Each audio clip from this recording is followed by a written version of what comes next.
Akan tanya-tanya dulu. Saya panggil Bang Rudi, silakan Bang. Ya, teman-teman, kenapa kita undang ada Bang Aryo dan Bang Rudi? Kita ingin dengar pendapat mereka terkait ekonomi dalam hal ini rakyat kecil. Saya mau tanya dulu, silakan kasih mic.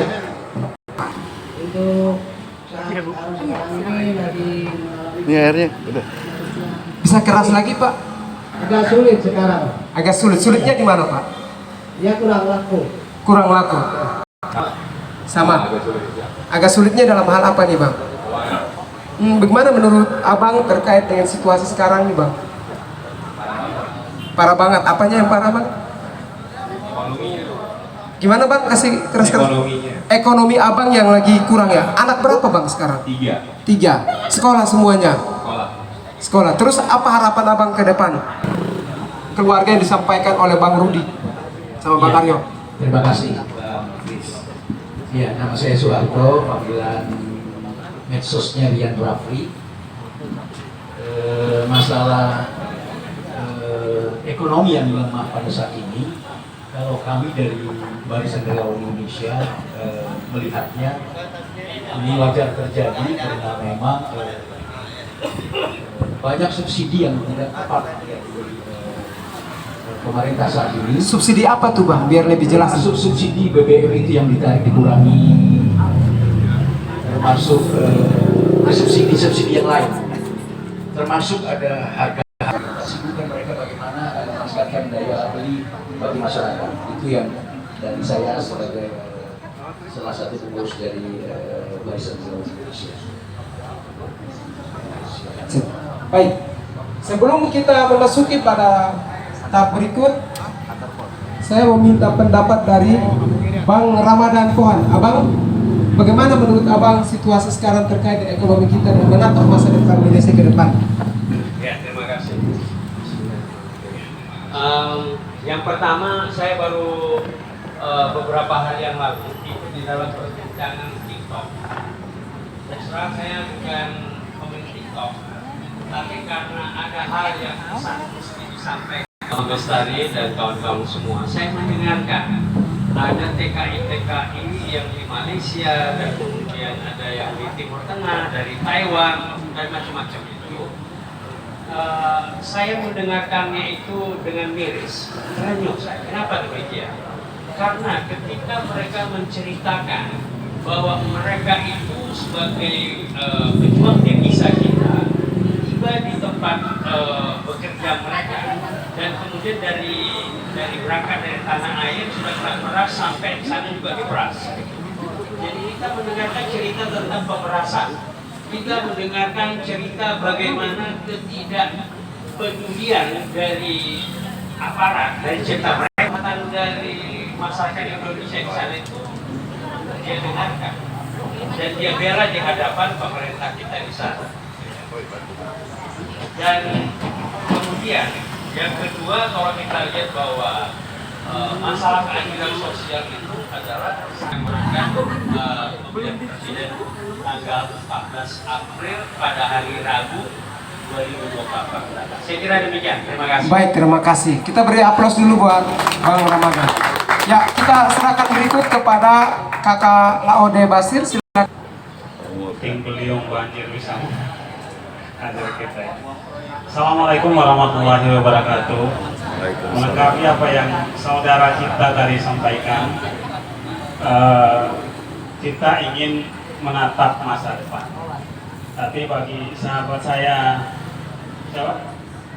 Soekaryo, pedagang kembang tahu, dan Rudi tukang parkir, jangankan mimpi menatap yang kurang mampu, misalkan yang nilai bumi bangunannya di bawah harga tertentu dan itu berdampak 80-an% masyarakat keluarga berpenduduk berKTP DKI terbebaskan.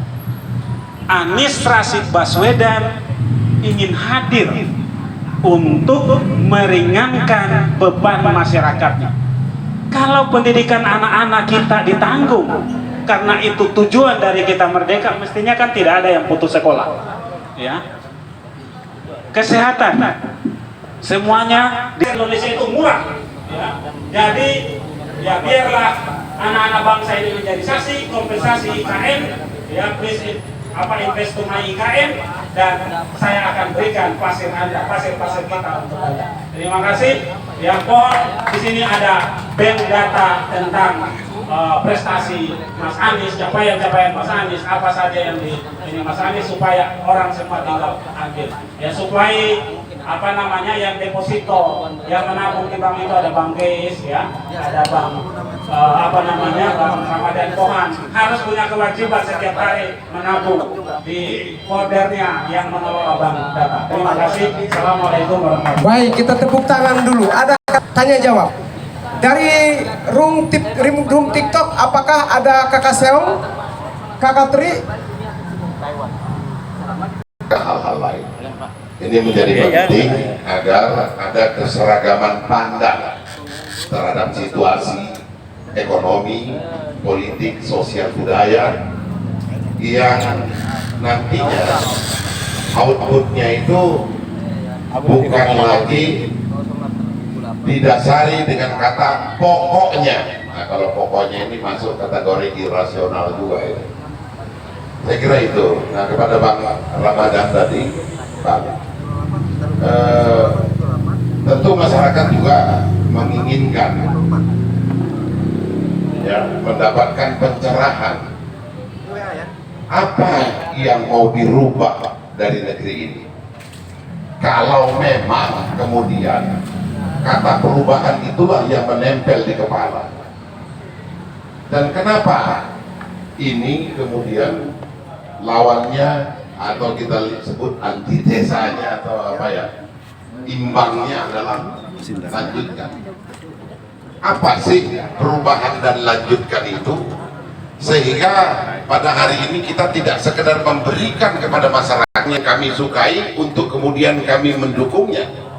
Maka kemudian setelah mungkin melalui pendalaman-pendalaman yang dicari secara otodidak, mungkin akhirnya semakin kesini, ini dimulai sekitar 1 atau 2 tahun yang lalu kali ya kawan-kawannya, os-os ya, itu terjadi komunikasi, interaksi yang kemudian melahirkan satu kesepakatan, yuk kita mulai membuat satu forum untuk bekerja atas rasa yang sama-sama menginginkan bahwa ada satu nama yang sudah kita sebutkan dari tadi, dan gambarnya persis ada di belakang dari Bang Laude. Silakan menatap ke belakang sebentar aja itu Bang, lihat tuh.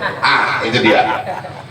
Ya toh? Nah, perlu kemudian tadi disebutkan adalah database atau pendataan atau segala macam. Insya Allah di sini ada ketua salah satu kumpulan. Jadi ini ada kumpulan di dalam kumpulan, ya, namanya Berani ini, dan mungkin nanti yang lain. Kalau yang lain ini banyaknya mungkin sudah ada di dalam payung Bang Laude. Kita berharap ada komunikasi intens juga. Bang Laude ini kalau kita naik host, ya dengan Bang Laude bikin pertemuan di Senayan, ini 1 kali kita naik, itu pesertanya 10.000. Jadi bayangkan kalau setiap hari naik pesertanya 10.000, dan ada banyak sekali di sini raja-raja gitu, ya pemilik room chat itu, yang agak kurang-kurang diperhatikan oleh Bang Laude dan Bang Ramadan, serta nanti disimpulkan oleh Bang Gis. Ini bisa bias penyampaian, maka dibutuhkan juga pada saat pertemuan-pertemuan dilakukan oleh sekber ya, itu mulai hari ini saya berharap agar kelompok-kelompok yang ada di sini ini yang sering kita bicarakan, mari kita rengkuh itu sosial media, sudah hadir semua di sini, dan mulai besok ke depan ini wajib turut terlibat. Saya kira itu yang bisa saya sampaikan, dan mudah-mudahan ini bisa menjadi pencerahan bagi kita semua. Terima kasih. Baik, sekali lagi kita tepuk tangan buat pembina kita Bang Bestari.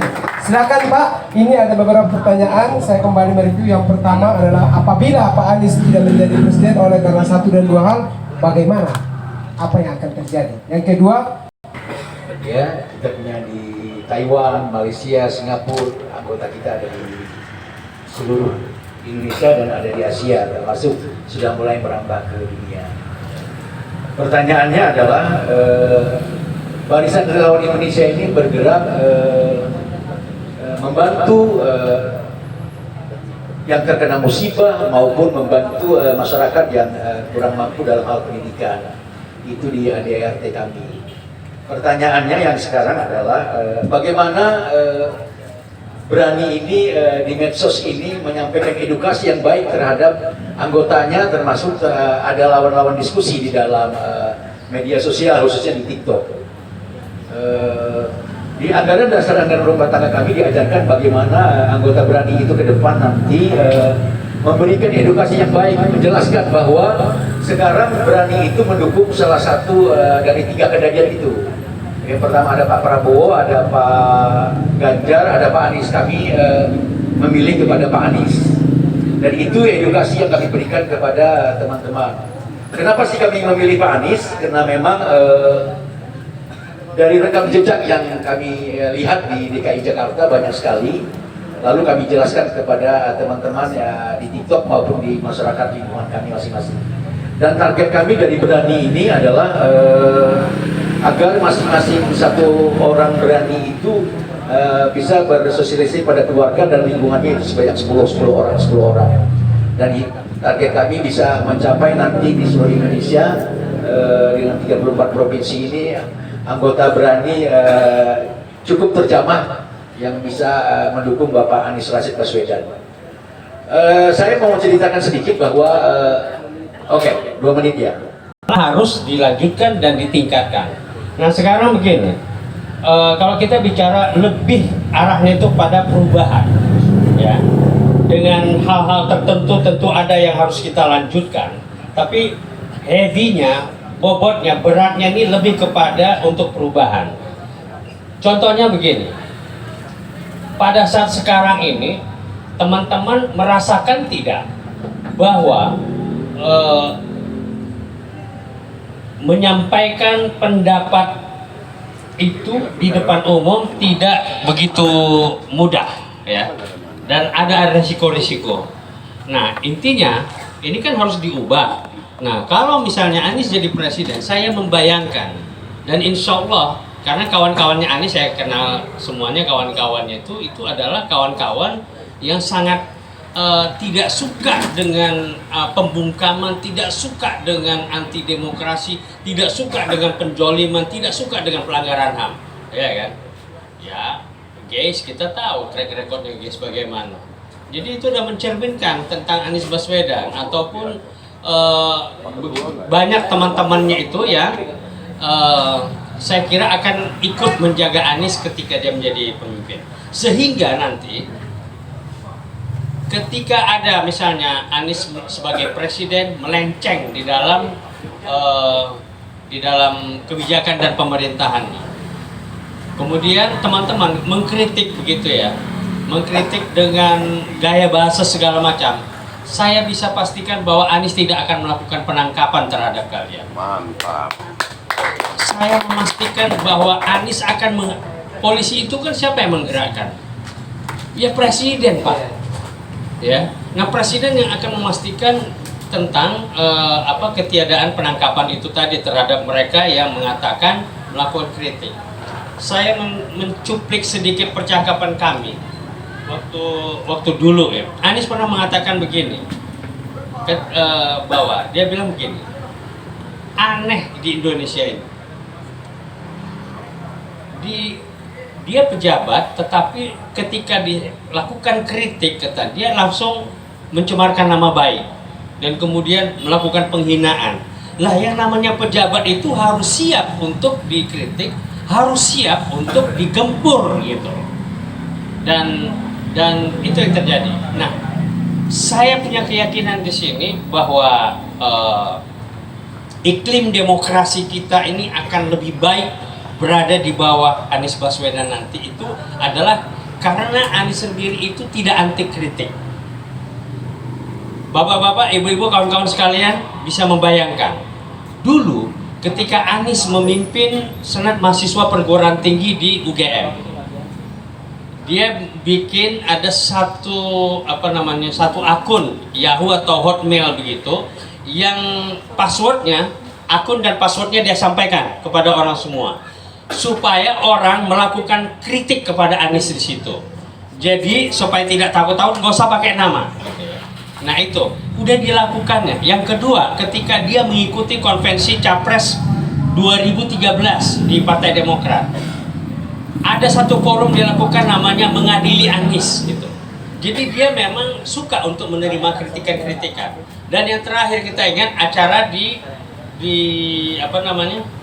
Al Jazeera di Jatinegara, itu Anies mencatat dengan bukunya, dengan pulpennya, dia mencatat sendiri kritikan-kritikan yang disampaikan oleh tokoh-tokoh masyarakat, tokoh-tokoh perubahan tentang keadaan sekarang. Dia kritik semua. Termasuk juga dengan, kita tahu bahwa Dr. Tifa itu sangat kritis sekali. Nah itu juga dicatat oleh Anies. Sehingga nanti saya mengidamkan, saya kira bapak-bapak, kawan-kawan semua juga mengidamkan suasana demokrasi kita ini untuk menjadi lebih terjamin lagi orang untuk menyampaikan pendapat dan pikirannya di depan umum. Ya, saya pegang itu pernyataan Anies bahwa untuk ketika kritik dilakukan terhadap dia itu bukanlah pencemaran nama baik, dan tidak ada itu. Nah, yang kemudian yang berikutnya ada lagi adalah saya terkesan dengan Anies dalam konteks kita bicara perubahan, itu adalah sensitivitas dia terhadap keadilan sosial. Jangan pernah kita bicara mengkritik orang kecil di depan Anies, pasti akan dia balas kritik. Kalau orang kaya, kau tidak kritik. Kalau mereka yang mampu tidak kritik karena orang lemah itu, maka kamu akan mudah mengkritiknya. Dan kemudian kita lihat bahwa seperti saya ceritakan tadi di dalam percakapan TikTok di medsos pekan lalu, warga negara kita menganggap sudah biasa tentang penelantaran yang dilakukan oleh aparat terhadap mereka. Ini berbahaya, Bapak. Berbahaya sekali. Padahal itu hak dan kewajibannya.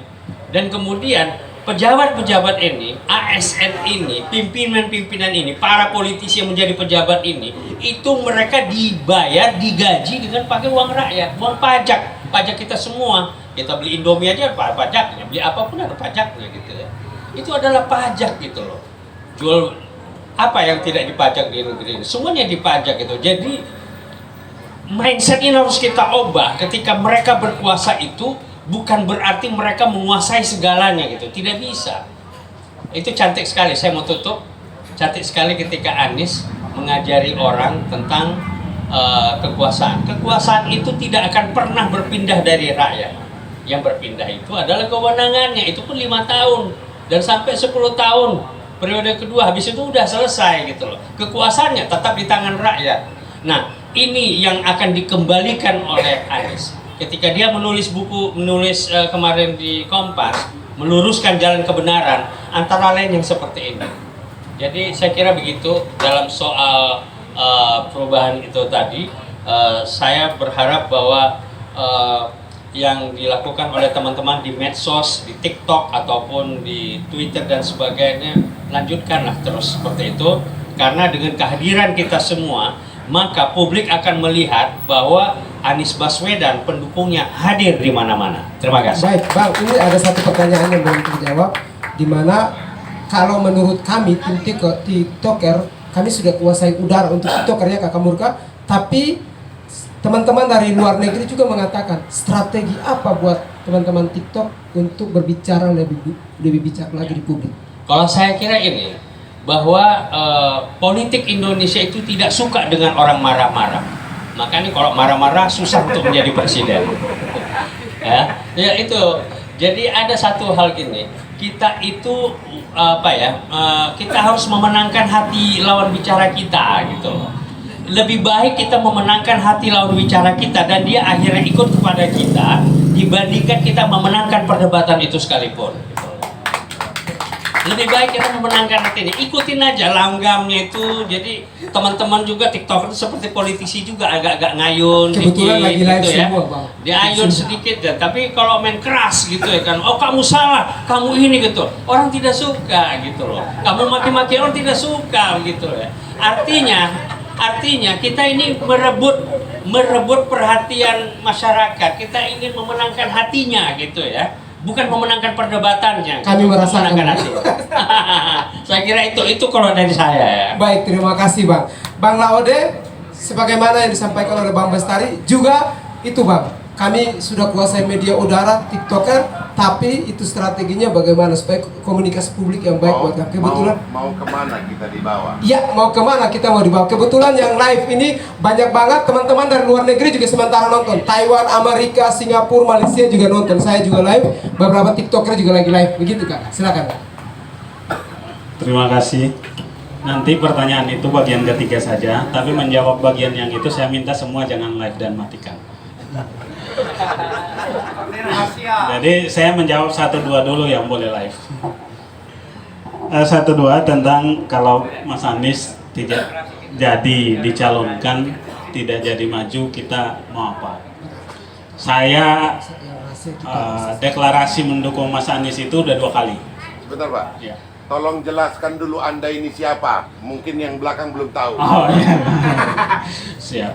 Kalau yang dua udah tahu semua ini. Siap. Makasih. Saya Laude Basir, koordinator Presidium Sekretariat Bersama Relawan Anies, gabungan dari relawan-relawan Mas Anies, hampir 100-an simpul. Yang berikutnya adalah melanjut apa yang tadi disampaikan bahwa mendeklarasikan mendukung Mas Anies itu sudah 2 kali dan selalu saja menjadi trigger lah. Di 2018 kami dan teman-teman lakukan, kemudian di 2021 waktu itu banyak orang yang bilang mendeklarasikan mendukung Mas Anies di dalam kegelapan malam. Ya, bahkan oleh Mas Anies sendiri menyampaikan itu Laude katanya azan sebelum waktunya. Saya sampaikan, azan apa dulu Pak? Ya, sholat itu 5 waktu dalam sehari semalam. Kalau tahapan pilpres mau pengumuman yang biasa kita jalankan 4 kali pemilu pasca reformasi, saya menyebutnya azan maghrib. Saya sekarang azan subuh. Jadi memang masih cukup lama. Mengapa saya harus azan subuh? Ada kebiasaan yang tidak bagus yang perlu dirubah dari Indonesia. Mengenali tokoh atau calon pemimpin kita, calon presiden, silahkan dibuka datanya. Sudah 4 kali kita pemilu, tapi calon presiden itu baru kita tahu 2 minggu, 3 minggu menjelang pendaftaran pemilu. Kalau kita tidak mulai, kita tidak trigger tahun ini, baru kita akan tahu calon presiden kita itu di sekitar bulan 9 nanti. Karena tahapan pemilu itu baru mulai bulan 9. Ya. Untuk pilpresnya ya, untuk pendaftaran pasangan calon. Kita mulai dari 2 tahun yang lalu. Ya, ini pentingnya. Atas dasar itu kemudian saya tidak punya alternatif lain. Dan saya menyatakan tidak membuka pertanyaan itu. Bagaimana kalau Mas Anies tidak jadi? Kenapa? Mas Anies mau jadi atau tidak jadi bukan ditentukan oleh yang lain, tapi kita di sini yang menentukan. Pendukung Mas Anies yang menentukan. Sebagaimana kita bisa menggiring arus ini. Kalau kita bisa ciptakan ombak ini kita harus bikin gulungan yang besar supaya bisa membawa arus. Ya. Jadi kalau Anies mau nyalon mau tidak, itu gimana masyarakat dan kita para trigger, para pendukung, para relawan itu masuk dari rumah ke rumah, dari kampung ke kampung. Ya, kalau dalam konteks pemilu memandang Indonesia ini kita sudah tidak pandang lagi dari Sabang sampai Merauke, dari Miangas sampai Pulau Rote. Memandang Indonesia dalam terminologi pemilu harus kita ikuti terminologi garis dan titik. Dalam ilmu matematika, garis itu adalah kumpulan titik-titik yang diletakkan secara berhimpitan membentuk garis. Dalam konteks pemilu, Indonesia itu adalah kumpulan TPS-TPS yang totalnya 870.000 TPS. Jadi segimana Mas Anies bisa dicalonkan? Tanya pada diri kita masing-masing. Hari ini kita sudah hadir di beberapa TPS. Kalau relawan Mas Anies sudah hadir di 800 TPS, insya Allah arus yang akan menahan perubahan ini, keinginan masyarakat untuk mencalonkan Mas Anies akan tergerus oleh arus itu sendiri, akan terbawa. Ya, sebab apa? Ketika ada seseorang merasa perlu mengamankan penerusnya sehingga harus cawe-cawe, pada saat bersamaan secara logika dia tidak yakin dengan pembangunannya yang sekarang hari ini dia lakukan. Mengapa? Manusia ini tujuannya kebaikan. Kita hidup ini untuk berbaikan. Baikan itu hanif, sifat dari yang kita bawa sebagai manusia. Maka kalau yang kita perbuat adalah kebaikan, kita yakini penerus kita pasti melanjutkan. Ketika pada diri kita ya ada keinginan untuk menjamin siapa yang harus melanjutkan apa yang saya lakukan, pada saat bersamaan sebenarnya kita menanamkan pada diri kita, saya tidak yakin dengan apa yang saya lakukan ini baik. Begitu. Kalau ada orang atau pemimpin yang hari ini entah calon presiden, entah gubernur, entah wali kota, bupati yang berpikir mau menentukan calon penerusnya, pada saat bersamaan dia sebenarnya mengakui bahwa dia kualitas pembangunannya tidak baik, sehingga perlu diamankan untuk pelanjutnya. Nah, kembali kepada pertanyaan, untuk itu saya tidak punya pertanyaan, tidak punya alternatif bahwa Mas Anies tidak jalan. Kenapa Pak? Yang menentukan adalah bagaimana kita membawa. Hari ini kita harus jalan dari rumah ke rumah, kita sosialisasikan. Forum hari ini jangan berhenti di sini.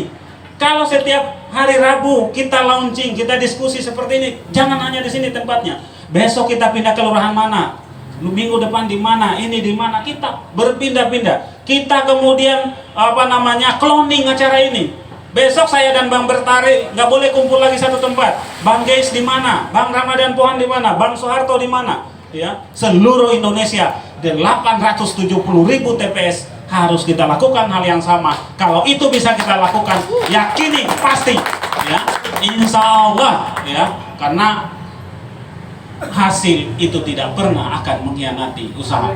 Tuhan menginginkan orang yang sungguh-sungguh dalam berusaha. Yang berikutnya terkait dengan perubahan dan keberlanjutan. Ya, apa yang saya sudah singgung tadi. Perubahan itu yang abadi dalam hidup ini adalah perubahan. Saya tumbuh menjadi dari kecil dewasa sampai seperti ini juga perubahan. Ya, kulitku dari hitam banget ke hitam agak ke hitam-hitaman, ini juga perubahan kan gitu ya. Ya.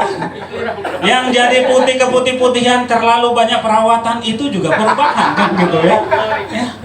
Jadi perubahan itu abadi. Mas Anies selalu menyatakan, ya, apa saja yang harus kita, kan kita bertanya, paling tidak ada 4 pertanyaan, mana yang harus diteruskan. Anies Rashid Baswedan buktikan di Jakarta, KJP Jokowi Ahok ini bagus, keberpihakan pada masyarakat. Anies Rashid Baswedan datang, sempurnakan, ya, menjadi KJP plus.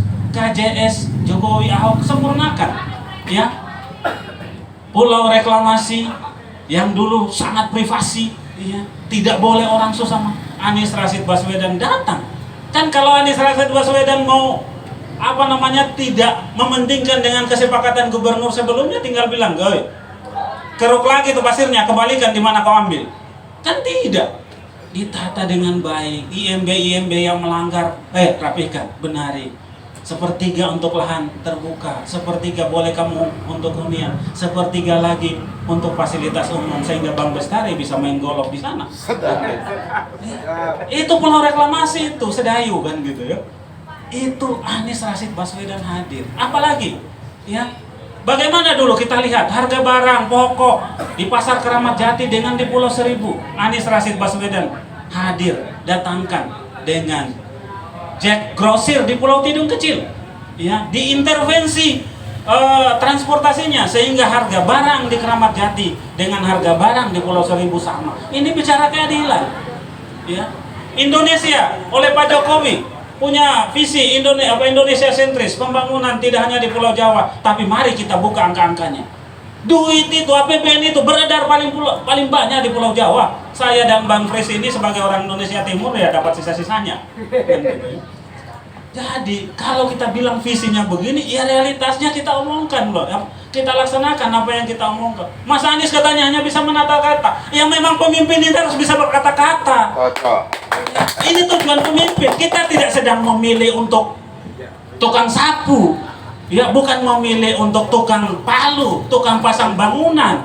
Ini mereka kerja, ya, sapu, nggak perlu banyak berkata-kata seperti ini. Pemimpin harus banyak berkata-kata. Bagaimana saya bisa perintah anak buah kalau saya tidak bisa berkata-kata? Ya, pemimpin harus bisa menyusun kata-kata dari ide menjadi narasi, menjadi desain operasional, sehingga pada level kepala dinas di bawahnya, menteri ke bawahnya bisa eksekusi menjadi pekerjaan. Itu pemimpin. Apalagi yang banyak dirubah, yang harus dirubah banyak. Pertanyaan pertama tadi, apa yang harus kita rubah? Ya, pertanyaan kedua, apa yang harus kita lanjutkan? Pertanyaan ketiga, mana yang harus diteruskan? Ya, mana yang harus dimodifikasi? Mana yang harus di hold dulu, dihentikan sementara? Begitu. Ada banyak poinnya. Jadi, insya Allah yang baik, ya, kita yakini Mas Anies Rashid Baswedan. Oke, akan teruskan. Yang terakhir, mohon dimatikan semua live-nya. Ini jawab pertanyaan. Atau mungkin kita internal nanti Zoom dengan teman-teman. Oke, siap, selesai ya. Silakan aja nanti setengah kamar. Oke, terima kasih. Intinya begini. Kisi-kisi ya. Benar apa yang disampaikan oleh survei terbaru yang saya peroleh. Ya. Mengapa orang tidak suka? Misalkan begini, ada pertanyaan, dua pertanyaan. Pertanyaan pertama itu kalau pemilu hari ini. Jadi survei itu adalah gambaran orang kalau pemilih hari ini. Bapak dan Ibu nggak perlu ketakutan dengan 14 Februari, karena belum ada lembaga survei 14 Februari 2024. Yang ada itu survei hari ini. Ya. Mengapa memilih ini? Memang benar. Banyak yang milih 1 Ganjar, nomor 2 Prabowo, nomor 3 Mas Anies. Tapi swing voternya, tingkat keyakinannya itu paling besar juga Mas Ganjar. Nomor 2 paling besar juga Pak Prabowo. Anies itu paling solid. Begitu sudah menentukan Anies, itu lebih tidak goyah. Ya. Sehingga sebenarnya ketiga-tiganya ini punya potensi untuk menang. Nilainya masih sama. Jadi kita semua harus semangat. Kerja-kerja kita yang tadi saya katakan, bagaimana menguasai TPS, itu yang menentukan. Pertanyaan kedua yang menarik, yang ingin saya tidak offline sebenarnya, ini tidak online. Ya, mengapa Anda tidak memilih Ganjar misalkan? Jawabannya ada. Ya, mengapa Anda tidak memilih Prabowo? Jawabannya ada. Mengapa Anda tidak memilih Mas Anies? Kalau orang tidak pilih Pak Ganjar, itu karena Pak Ganjar.